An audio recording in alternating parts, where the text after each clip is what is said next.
Hello बच्चों, welcome back to my channel. आप सब कैसे हैं? आई होप अब तक आपने मेरे चैनल को लाइक और सब्सक्राइब कर दिया होगा। आपको आपके वीडियोस में सारे chapters line wise word wise अच्छे से समझ आ ही रहे होंगे। So I hereby request very careful to be very alert, stay home, stay safe. और चलिए आज हम अपना चैप्टर नंबर 4 करेंगे। आपका चैप्टर है उसको अलग अलग ग्रुप्स में हम लोग कैसे बांटेंगे, यही आपको इस चैप्टर में बड़ी आसानी से समझाया गया है। ऑब्जेक्ट्स अराउंड अस मतलब हमारे आसपास की चीज़ें। We saw that our food and clothes have so much variety in them. हमने अभी तक ये देखा कि हमारे कपड़े, अभी तक जो हमने 3 चैप्टर पढ़े हैं उनमें हमने देखा कि जो हमारे कपड़े हैं, जो हमारा खाना है, इसमें बहुत सारी वैरायटी मतलब कई प्रकार का है। हम कई प्रकार के खाने खाते हैं, अलग अलग तरह के कपड़े पहनते हैं। Not just food and clothes, there is such a vast variety of objects everywhere. मतलब सिर्फ खाना और कपड़े ही नहीं, हमारे आसपास चीज़ों की वास्ट वैरायटी मतलब बहुत तरह की अलग अलग चीज़ें अवेलेबल हैं।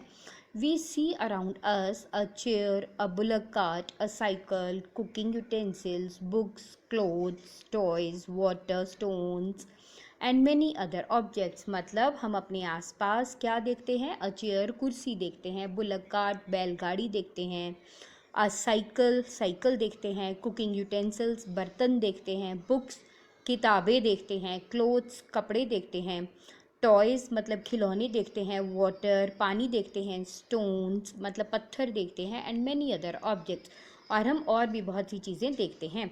All these objects have different shapes, colours and uses. इन सब चीज़ों की अलग अलग तरह का आकार होता है, अलग तरह के रंग होते हैं, अलग अलग रंग होते हैं और अलग अलग तरह से हम इन्हें प्रयोग में लाते हैं। Look around and identify the objects that are round in shape. अब आप अपने आसपास देखें और उन चीज़ों को ढूंढें जो कि गोल हैं आकार में। आर लिस्ट में इंक्लूड, हमारी लिस्ट में क्या क्या होगा? अ rubber ball, football and a glass marble. क्या क्या हो सकता है? एक रबड़ की बॉल हो सकती है, एक फुटबॉल हो सकती है और एक ग्लास मार्बल मतलब कंचा हो सकता है। If we include objects that are nearly around, or list could also include the objects like apple, oranges and earthen pitcher। इसके अलावा अगर हम अपने आसपास की चीज़ें देखें तो हमारी लिस्ट में गोलाकार में क्या आ सकता है? सेब आ सकता है, संतरा आ सकता है, अर्दन पिक्चर मतलब घड़ा आ सकता है। Suppose we were looking for the objects that are edible. मान लीजिए हम लोग सिर्फ खाने वाली चीज़ें ही देखते तो we might include all the items we have listed in table 1.1, 1.2 and 1.3 in chapter 1। और तो अगर हम सिर्फ खाने वाली चीज़ें ही देखते तो जो हमारा पहला चैप्टर हमने खाने वाला किया था उसका जो टेबल 1.1 बनाया था खाने की चीज़ों का, जिसमें रोटी इडली सब कुछ मेंशन किया था, तो उसकी सारी आइटम्स हम इसमें डाल पाते। We might also find that some of those round shaped objects we just listed out are also in this group. और हमने ये देखा होगा कि जो हमने उस टेबल 1.1 चैप्टर 1 में जो चीज़ें डाली थी उनमें से कुछ चीज़ें हमने यहाँ भी डाली हैं। Let us say we wish to make a group of objects that are made of plastic. हम लोग मान लीजिए ये करते हैं कि हम सिर्फ उन्हीं चीज़ों का लिस्ट बनाएंगे जो कि प्लास्टिक से बनी है। तो उसमें क्या आएगा? Buckets, lunch boxes, toys, water containers, pipes and many such objects may find a place in this group. तो अगर हम सिर्फ उन्हीं चीज़ों को ले तो उसमें से बकेट मतलब बाल्टी, लंच बॉक्सेस हमारे जो टिफ़िन बॉक्सेस हैं, टॉयज़ खिलौने, वाटर कंटेनर्स जो पानी भरने वाले बर्तन हैं वो, पाइप्स जो पाइप होती है जिससे हम पानी अपने गार्डन में डालते हैं वो, मैनी सच ऑब्जेक्ट्स। इस तरह के कितनी ही सारी चीज़ें हमारे इस ग्रुप में गोलाकार की शेप वाले ग्रुप में आ पाती। There are so many ways to group objects. इस तरह से हम किसी भी जो चीज़ें हैं उनको अलग अलग ग्रुप्स में बांटने के अलग तरीके हैं, बहुत सारे तरीके हैं। In the above example we have group the objects on the basis of their shape और the materials they are made from. तो अभी तक इस लिस्ट में हमने जो हमारी ऑब्जेक्ट्स है, हमारी जो चीज़ें हैं, हमने सिर्फ उन्हें ग्रुप किया है on the basis of their shape, सिर्फ उनके आकार के बेस पे या फिर वो जिस मटेरियल यानी प्लास्टिक से बने हुए हैं उसके आधार पे। All objects around us are made of one or more material, जो हमारे आसपास जितने भी सामान हैं वो सब चीज़ें एक या एक से अधिक मटेरियल से, एक या एक से अधिक चीज़ों से बनी होती हैं। दीज मटेरियल्स में बी, और ये मटेरियल्स क्या क्या हो सकते हैं? ग्लास यानी कांच, मेटल यानी धातु, प्लास्टिक की बनी हुई, वुड यानी लकड़ी की बनी हुई, कॉटन यानी जो हमने कॉटन पढ़ी पिछले चैप्टर में, जो सूत है उससे बनी हुई, पेपर या पेपर की बनी हुई, मड मिट्टी की बनी हुई, और सॉइल या फिर जो हमारी ज़मीन में जो मिट्टी फैली रहती है उससे बनी हुई। Can you think of more examples of materials? क्या इसके अलावा आप कुछ और भी सोच सकते हैं? चलिए एक एक्टिविटी करते हैं। हमारी एक्टिविटी 1 है, let us collect as many objects as possible from around us. चलिए हम अपने आसपास जितना हो सके उतने ऑब्जेक्ट्स, उतनी चीज़ें इकट्ठी करते हैं। Each of us could get some everyday objects from home. हम में से सब लोगों को घर में दैनिक प्रयोग में आने वाली कुछ चीज़ें मिल जाएंगी। We could also collect some objects from the classroom. हमें कुछ चीज़ें अपनी कक्षा में से भी मिलेंगी और फ्रॉम आउटसाइड द स्कूल, और अपने स्कूल के बाहर से भी मिल जाएंगी। What we will have in our collection? हमें क्या क्या मिल सकता है? चॉक, पेंसिल, नोटबुक यानी कॉपी, हमारी जो लिखने वाली पुस्तिका है वो, रबड़, डस्टर मतलब जो जिससे हम अपना ब्लैक बोर्ड क्लियर करते हैं, हैमर मतलब हथौड़ी, नेल यानी कील, सोप यानी साबुन, स्पोक ऑफ अ व्हील जो हमारा साइकिल का जो पहिया रहता है उसमें जो तारें लगी रहती हैं उसे स्पोक ऑफ व्हील कहते हैं। बैट मतलब जिससे हम क्रिकेट खेलते हैं, बैट। इस तरह से हमें कितनी ही चीज़ें मिलेंगी। मैच बॉक्स मतलब माचिस की तीलियों की डिब्बी, सॉल्ट यानी नमक, पोटैटो यानी आलू। तो we can also list the objects that we can think of. हम लोग इन सब चीज़ों को जितनी भी चीज़ें हम सोच सकते हैं, हम इन सब चीज़ों को अपनी लिस्ट में शामिल कर सकते हैं, but can not bring to the classroom. तो कितनी चीज़ें हैं जिन्हें हम अपने आसपास देखते हैं पर हम उन सब चीज़ों को अपनी क्लास में कभी भी नहीं ला पाते। For example wall, trees, doors, tractor, road. मतलब हमारे जैसे छोटी सी एग्जाम्पल है, उदाहरण है यहाँ पे कि हमारे आसपास हम कितनी दीवारें देखते हैं लेकिन उन दीवारों को उठा के क्लास में तो नहीं ला सकते। ट्रीज़, हमारे आसपास कितने पेड़ हैं उनको भी हम क्लास में नहीं ला सकते। डोर्स, किसी हमारे घर का मान लीजिए दरवाज़ा है तो उसको भी हम उठाकर क्लास में नहीं ला सकते। ट्रैक्टर हम खेतों में देखते हैं तो उठाकर अपनी क्लास में तो नहीं ला पाएंगे। रोड या फिर सड़क हुई। Separate all the objects from this collection that are made from paper. अब हमारी जितनी भी कलेक्शन हुई है उसमें से हम लोग वो चीज़ें अलग कर देंगे जो कि पेपर और वुड या लकड़ी या कागज़ से बनी हुई हैं, हम उन चीज़ों को अलग करेंगे। This way we have divided all the objects into 2 group. तो इस तरह से हम लोग सभी चीज़ों को 2 भागों में बांटेंगे। One group has the objects that are made from paper और वुड। तो उसमें से जो एक भाग होगा उसमें वो चीज़ें होंगी जो पेपर यानी कागज़ या लकड़ी से बनी है, and the other group has the objects that are not made from these materials. और दूसरे ग्रुप में वो चीज़ें होंगी जो कागज़ या लकड़ी की नहीं बनी हैं। Similarly we could separate the things that are used for preparing food. इस तरह से हम इस कैटेगरी में एक और कैटेगरी भी बना सकते हैं उन चीज़ों की जो हम लोग खाना बनाने में प्रयोग में लाते हैं। Let us be a little more systematic. अब चलिए हम थोड़ा और अच्छे से इनको कैटेगराइज करते हैं। List all the objects collected in table 4.1.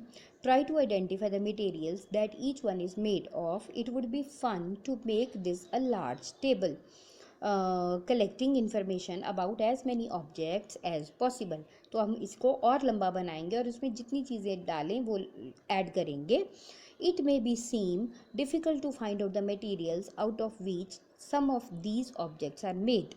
तो हमें कहीं पे ये भी लगेगा कि हर चीज़ जो बनी हो, जो हमारे सामने हर चीज़ पड़ी है तो वो किस चीज़ से बनी है, किस मटेरियल से बनी है, उसको ढूंढना हमें कहीं कहीं मुश्किल भी देगा। In such cases discuss with your friends, और जहाँ आपको कहीं प्रॉब्लम आए तो अपने दोस्तों से, अपने टीचर से, अपने मम्मी पापा से उन मटेरियल्स के बारे में पूछिए। जैसे यहाँ पे आपको दिया है प्लेट, मतलब थाली। थाली किस चीज़ से बनती है? या तो स्टील की बनी होगी, या ग्लास की बनी होगी, कांच की बनी होगी, या प्लास्टिक, या फिर प्लास्टिक की बनी होगी, या फिर वो पेपर की भी थाली, पेपर प्लेट जिसे बोलते हैं। इसी तरह से अगर हम एग्जाम्पल ले पेन, तो जो पेन है वो प्लास्टिक से बनता है, और मेटल, उसकी जो आगे टिप है जिससे हम लिखते हैं वो मेटल, धातु की बनी होती है। इस तरह से बहुत सी चीज़ें हैं जिनको आप लिख सकते हैं और उनको ये ढूंढ सकते हैं कि वो किस चीज़ से बनी है। अब चलिए आगे है हमारी activity number 2। Table 4.2 lists some of the common materials. You can also add more materials in column 1 that are known to you. Now try and think of everyday objects you know that are made mainly of these materials. अब जैसे यहाँ पे हम table 4.2 देख रहे हैं, तो इसमें आपको उसने छोटी सी चीज़ें दी है। जैसे पहले में उसने आपको वस्तु दी थी और ये ढूंढा था कि वो किस मटेरियल से बनी है। यहाँ पे उसने आपको मटेरियल दिया है और ये ढूंढने को बोला है कि उससे क्या वस्तु बन सकती है।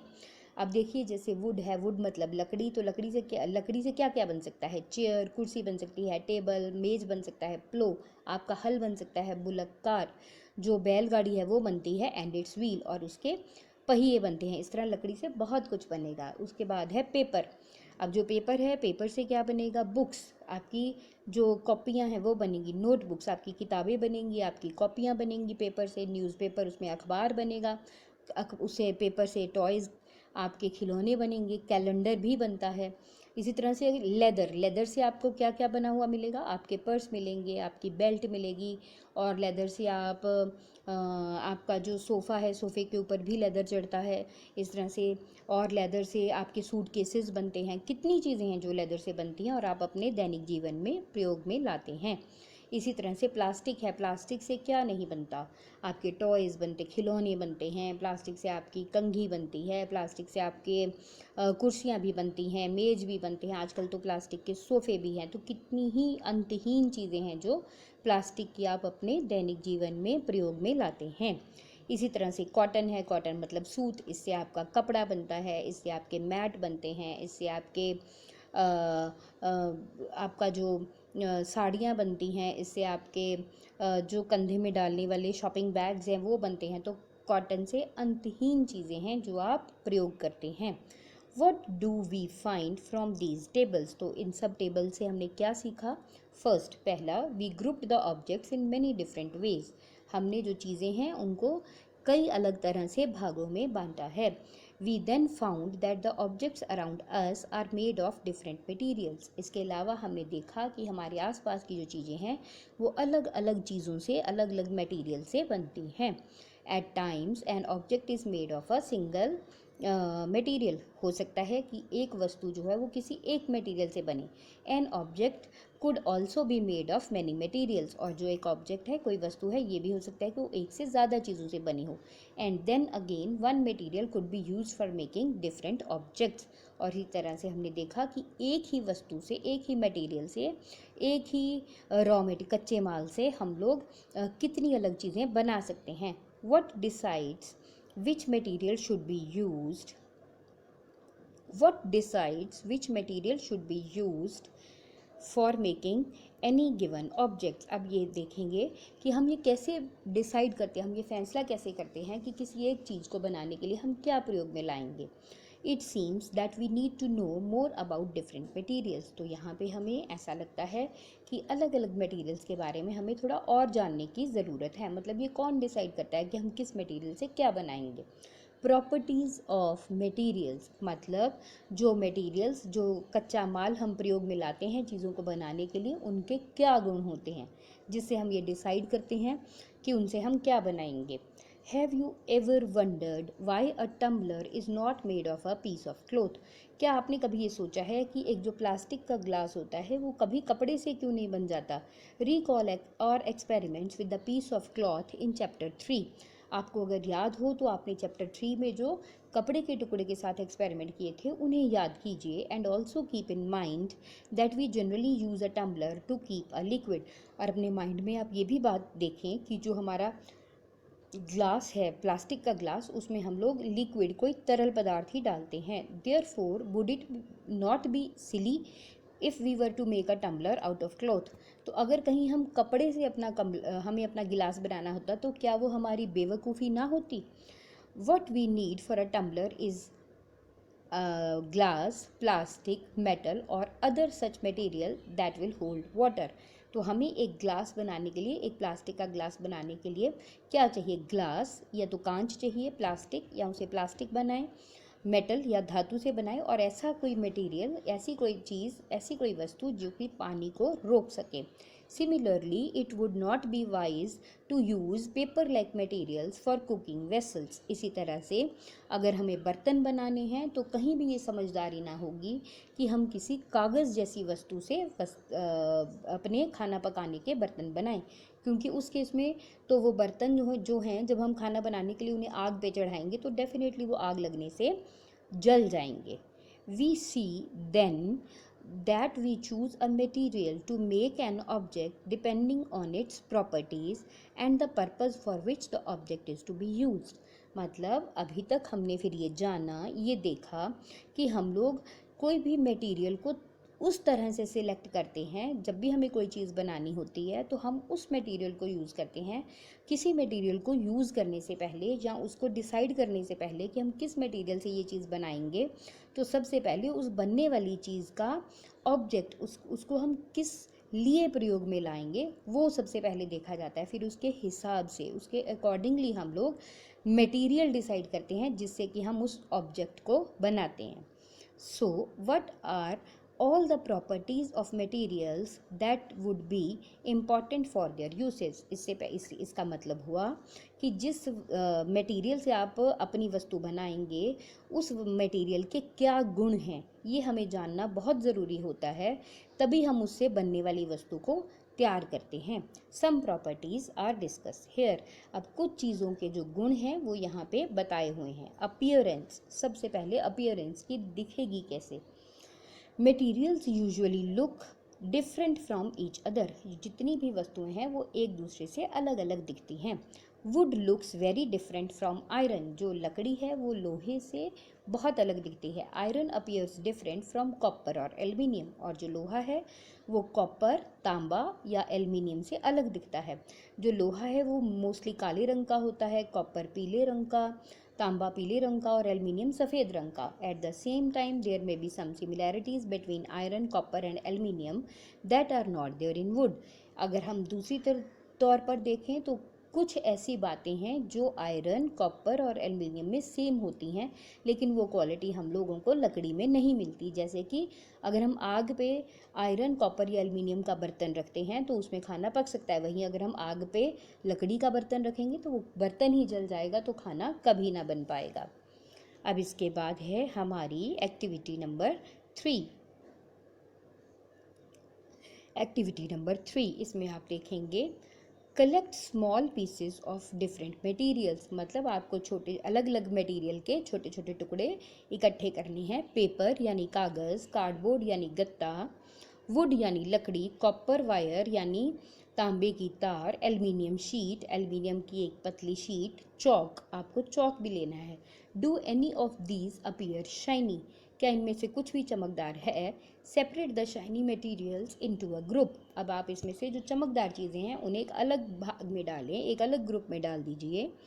Now observe as the teacher cuts each material into 2 pieces and look at the freshly cut surface. अब आप ध्यान से देखें, आपकी टीचर जब हर मटेरियल को 2 हिस्सों में बांटेगी तो आप फ्रेशली कटा हुआ पीस देखें। वट डू यू नोटिस, आप क्या देखेंगे। Does the freshly cut surface of some of these materials appear shiny. क्या वो जो अभी तुरंत ताज़ा कटा हिस्सा है इस मटेरियल का, इनमें से किसी भी एक मटेरियल का, क्या वो चमकदार है।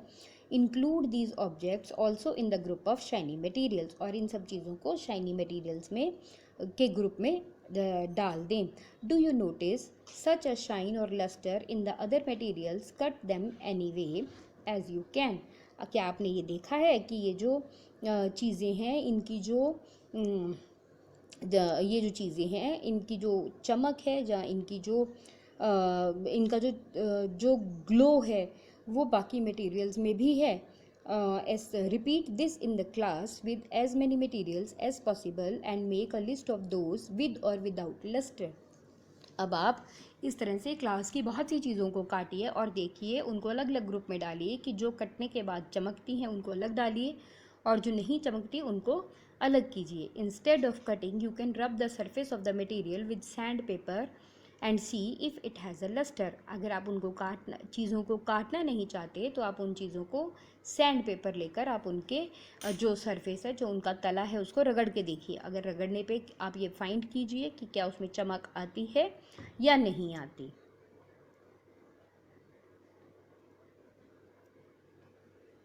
Materials that have such luster are usually metals. मतलब वो पदार्थ जिनमें ऐसी चमक होती है वो अक्सर धातुएं ही होती हैं. Iron, copper, aluminium and gold are the examples of metals. जैसे कि लोहा हुआ, तांबा हुआ, एल्युमिनियम और सोना, ये सब धातुओं की उदाहरणें हैं. Some metals often lose their shine and appear dull because of the action of air and moisture on them. और इनमें से कुछ धातु ऐसे भी होते हैं जब उनको हम हवा में खुला छोड़ते हैं या उनको मॉइस्चर मतलब जब हम उनको थोड़ा सा उनके ऊपर पानी का छिड़काव करके रखते हैं तो उनका कलर जो है और उनकी जो चमक है वो धीमी पड़ जाती है, वो ढीली पड़ जाती है. We therefore notice the lustre only on their freshly cut surface. तो इस तरह के जो धातु होते हैं हम केवल उनकी जो ताज़ा कटा हुआ किनारा होता है वहीं पे हम उनकी चमक देख पाते हैं. When you visit an ironsmith or a workshop, look out the freshly cut surface of metal rods to see if they have luster. अगर आप कभी भी आयरन स्मिथ मतलब लोहार के पास जाएं या किसी वर्कशॉप में जाएं जहाँ पे लोहे का काम होता है तो वहाँ पे जो लंबे लंबे लोहे के सरिये रहते हैं उनके किनारों को जो अभी काटे गए हो उनको देखिए और ये ढूंढिए कि क्या उसमें चमक है. तो इस तरह से आप देखेंगे कि आपकी जो चीज़ें हैं उनमें जो धातु की बनी चीज़ें होंगी उनमें चमक होगी और जो धातु की नहीं होंगी जैसे चॉक हुआ, पेपर हुआ, इन सब में चमक नहीं पाई जाती. तो यहाँ से हम ये सीखते हैं कि जो हमारी धातु से बनी चीज़ें होती हैं उनमें हम लोग उनमें चमक पाई जाती है. अब इसके बाद है हार्डनेस. हार्डनेस मतलब सख्ती, कितनी सख्त हैं वो चीज़ें. When you press difficult materials with your hand, some of them may be hard to compress while others can be easily compressed. मतलब जब आप कुछ चीज़ों को, अलग अलग वस्तुओं को, अलग अलग मटेरियल्स को अपने हाथ से दबाते हैं, some of them may be hard to compress. तो कुछ को दबाने के लिए आपको बहुत ज़ोर लगाना पड़ता है and others can be easily compressed. और बाकियों को आप आसानी से दबा पाते हैं. Take a metal key. अब आप एक धातु की बनी चाबी ले and try to scratch with it और इससे किसी चीज़ को रगड़े. The surface of the piece of wood, aluminium, a piece of stone, nail, candle, chalk और एनी अदर मटेरियल और ऑब्जेक्ट. अब आप इससे क्या क्या चीज़ें रगड़ेंगे? आप इससे लकड़ी को रगड़ के देखें, एल्युमिनियम को रगड़ें, एक पत्थर को रगड़ के देखें, एक कील को रगड़ें, एक कैंडल मतलब मोमबत्ती को रगड़ें, चॉक को आप उस चाबी से रगड़ें, उसके अलावा एंड एनी अदर मटेरियल और ऑब्जेक्ट और फिर किसी और चीज़ को भी उससे रगड़ के देखें. You can easily scratch some materials. आप कुछ चीज़ों पे उससे आसानी से रगड़ पाएंगे. While some can not be scratched so easily. जबकि कुछ और होंगे जिनको आप आसानी से नहीं रगड़ पाएंगे. Materials which can be compressed और scratched easily are called soft. मतलब वो वस्तुएं जिनको हम आसानी से हाथों से दबा पाते हैं या जिनको हम अच्छे से आसानी से चाबी से रगड़ पाते हैं उनको हम लोग बोलते हैं सॉफ्ट मतलब नरम वस्तुएं. While the some other materials which are difficult to compress are called hard.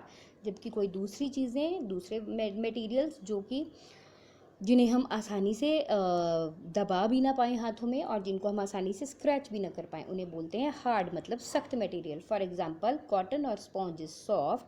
अगर हम उदाहरण लें तो जो हमारी रुई है या स्पॉन्ज है जो वो सॉफ्ट होती है वाइल आयरन इज़ हार्ड. जबकि लोहा सख्त होता है.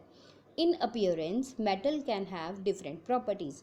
अब अगर हम देखें तो जो मेटल्स हैं, materials can have different properties. अगर हम सिर्फ उनकी दिख के हिसाब से देखें तो जो मटेरियल्स हैं वो अलग अलग तरह के हो सकते हैं. जैसे कि उनकी अलग अलग गुण हो सकते हैं जैसे कि चमक, किसी में चमक है, किसी में नहीं है। हार्डनेस, हार्डनेस मतलब कोई सख्त है, आप हाथ से नहीं दबा पाते, और किसी को दबा पाते हैं। बी रफ़, कुछ अगर आप हाथ फेरते हैं तो कुछ बहुत रफ़ मतलब सख्त हैं, खुरदरे हैं। और स्मूथ, और कुछ को हाथ फेरने पे बहुत नर्म और बराबर हैं, समतल है। Can you think of other properties that describe the appearance of the material. अब क्या आप इसके अलावा कुछ और भी सोच सकते हैं जो आपके जो मटेरियल हैं, जो वस्तुएं हैं, उनको देख पाता है, उनके बारे में सोच सकता है। आज के लिए सिर्फ इतना ही। आई होप आप इस वीडियो में पढ़ाए हुए टॉपिक को अच्छे से समझ पाए। कहीं आपको कोई डाउट हो तो आप मुझे कमेंट करके पूछ भी सकते हैं। कृपया मेरे चैनल को लाइक और सब्सक्राइब ज़रूर करें। धन्यवाद।